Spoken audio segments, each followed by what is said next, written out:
Hi everybody. I wanted to show you something that I just finished up. So this one is what I just finished. This is real small. You can see it's 2 3/4 inches by 3 inches. It didn't come out a perfect circle.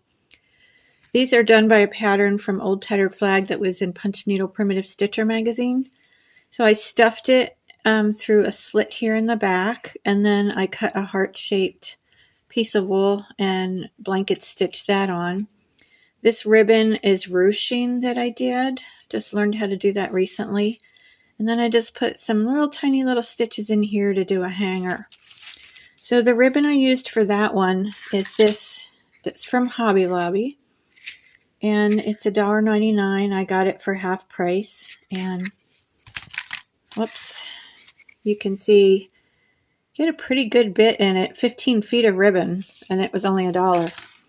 And that worked out really good. So again, that's what, get too close here. That's what that ribbon is. And this one here looks super bright red, but it's not. It's a subtle primitive red, but on the camera it looks bright.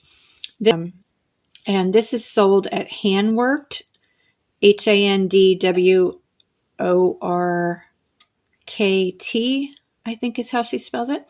It's Nancy Knight is her name, Knight. You might know her from Facebook. She has beautiful work.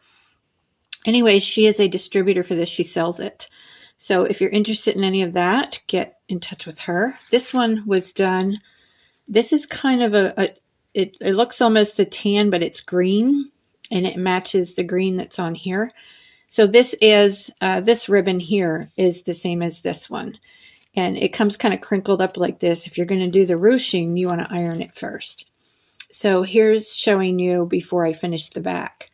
So I stuffed it, and then because I sewed the button on and I pulled it in the back, it makes an indentation. So what I did is put just this tiny little bit of fiberfill here, and that'll fill up that hole.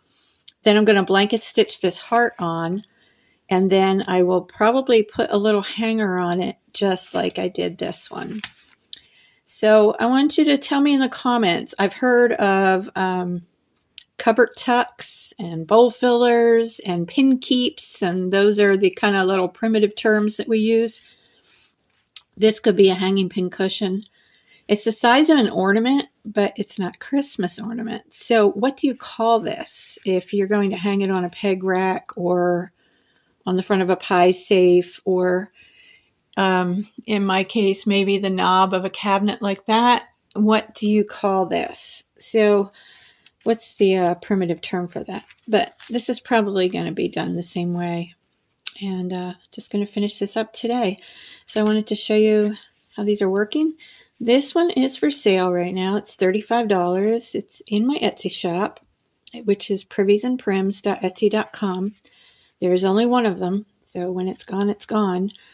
But I will probably be making some more of these. They were fun, and doing, like, you just choose which colors you want to use.